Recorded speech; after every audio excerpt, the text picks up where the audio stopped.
Assalamualaikum warahmatullahi wabarakatuh. Alhamdulillah, saya semalam bisa tidur nyenyak ya setelah sujud syukur, setelah berdoa kepada Allah. Teman saya sekarang bisa berjaya lagi, meskipun dia melakukannya dengan cara yang nggak jujur, nggak apa-apa. Yang penting kan berkuasa. Alhamdulillah, saya bisa nyenyak tidur. Berarti saya bisa lebih lama lagi menjilat dia, karena sekarang kekuasaan dia jauh lebih besar dibanding dulu. Dan saya nggak salah memilih dia jadi teman. Memang orang bisa maju itu kalau temannya itu punya pikiran yang maju. Dan nggak apa-apa maju dengan segala cara, yang penting hidup yang sekali ini kita isi dengan satu ambisi yang besar. Nilai-nilai itu kita kesampingkan sementara.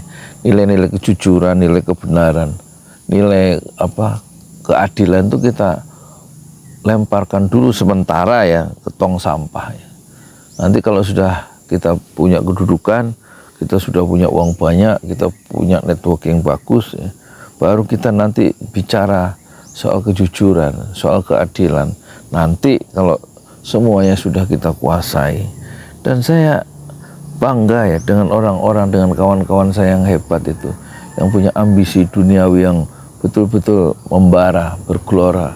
Kalau dia jatuh, dia bangkit lagi. Dia digembleng keadaan kayak Bung Karno, kemudian dia hancur lebur, dia bangkit kembali. Saya suka orang-orang yang seperti itu ya. Dan sekarang saya berada di sisi dia sebagai penjilat-penjilat yang utama, dan tentu saya akan dapat banyak hal. Dan rakyat, ya nggak usah ngomong rakyat, biarkan rakyat itu berjuang ya, sebagaimana juga saya harus berjuang untuk menjadi seorang penjilat yang nomor 1 di Indonesia. Dan saya harus terus merapat pada kekuasaan teman saya ini. Nanti banyak ya akses ekonomi, akses kekuasaan itu bisa saya dapatkan kalau saya terus merapat. Kalau saya nggak merapat, menjauh, tentu saya nggak dapat apa-apa. Dalam hidup itu berproses itu penting ya. Orang yang hanya jadi pengamat dan nggak ikut dalam proses ya, itu nggak dapat apa-apa. Oleh karena itu saya ikut aktif ya dalam proses kecurangan, dalam proses dia suka bohong. Itu saya aktif untuk meyakinkan ke publik bahwa apa yang dilakukan kawan saya ini benar, bahwa apa yang dilakukan kawan saya ini tujuannya mulia untuk kebaikan negeri ini, untuk kebaikan bangsa ini. Padahal saya tahu, hati kecilnya saya tahu, dia orang yang culas, dia pembohong, dia membentingkan keluarga sendiri, saya tahu. Jadi rakyat itu saya tahu dia tukang bohong di mana, saya tahu. Nah, karena saya kawan dekatnya, saya kan sering menjilat dia, suka saya puji dia di depan orang banyak, dan saya puji waktu saya sendiri. Juga saya kasih informasi-informasi yang membuat dia senang itu. Yang penting saya juga nanti ikut ke bawah, naik ke atasnya. Jadi dalam hidup yang kompetisinya makin keras di negeri saya ini, wah, kalau kita nggak cepat merapat ke orang-orang yang punya uang, merapat ke orang yang punya kekuasaan, pokoknya segala cara harus kita pakai untuk kita bisa nempel ke dia. Kalau nggak nempel sama orang yang sukses, nggak ada pengungkitnya, kita lama mencapai kesuksesan dalam hidup itu. Harus merayap dari bawah. Ya orang-orang jujur bisa sukses, tapi lama dia. Harusnya caranya pakai shortcut ya. Kita menjilat dia, kita bilang ABS asal Bapak senang aja.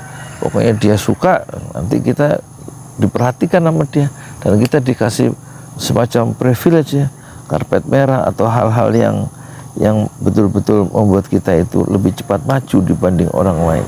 Asal dia itu dipuji, dipuja ya dalam statement pers yang saya keluarkan.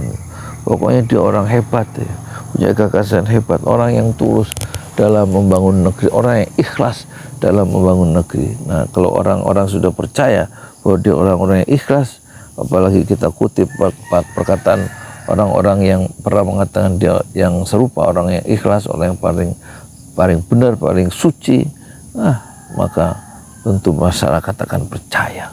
Orang Indonesia ini kan kebanyakan gampang ditipu oleh statement-statement, oleh ucapan-ucapan yang kelihatannya bagus, tapi ya saya tahu politisi-politisi kawan-kawan saya itu banyak yang hatinya busuk ya. Dia merampok negeri ini dengan cara yang penuh dengan sopan santun. Dia menjadi maling-maling itu dengan cara yang lemah lembut. Dia menjadi maling dengan cara penuh dengan senyuman di media massa. Dan saya ikut bangga, saya punya pemimpin-pemimpin yang curang. Saya bangga dengan orang-orang kawan-kawan saya yang sekarang maju di pentas nasional politik Indonesia modern. Dan saya ikut naik ke atas karena sifat-sifat mereka yang sekarang sama dengan sifat-sifat yang saya miliki. Saya adalah seorang tukang bohong dan saya seorang yang tukang nyolong sebenarnya, tapi saya nggak mau ngaku karena saya juga malu di depan anak saya sendiri. Saya malu di depan istri saya sendiri kalau saya membuka topeng siapa saya sebenarnya. Hati kecil saya menolak ya permainan dunia yang penuh tipuan ini, tapi bagaimana lagi, saya harus survive. Untuk anak saya yang di pesantren, harus saya didik dia, anak-anak saya di pesantren itu, supaya menghargai apa arti kemuliaan, apa arti keadilan, apa arti kejujuran, apa arti kemerdekaan jiwa. Jangan sampai kita dikooptasi, dijinakkan oleh orang-orang jahat, karena kita memang diperlukan oleh orang-orang jahat untuk menopang kejahatan mereka. Biarkanlah kejahatan ini saya lakukan sekarang. Yang penting anak-anak yang di pesantren menjadi orang-orang soleh. Anak saya yang di pesantren menjadi orang-orang yang solehah. Barangkali nanti dia mendoakan saya. Bapaknya yang tukang tipu, bapaknya yang menjadi pemimpin dan pernah menjilat kekuasaan dan menjilat kawan-kawannya sendiri yang penuh dengan kebusukan dan penuh dengan hati yang busuk.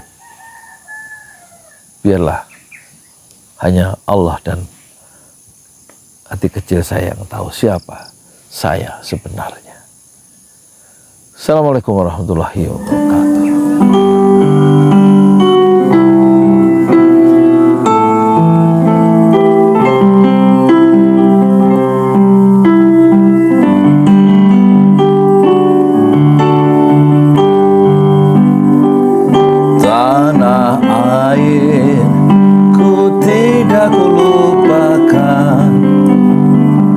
Kan terkenang selama hidupku, biarpun saya pergi jauh, tidak akan hilang dari kalbu. Tanahku yang ku cintai,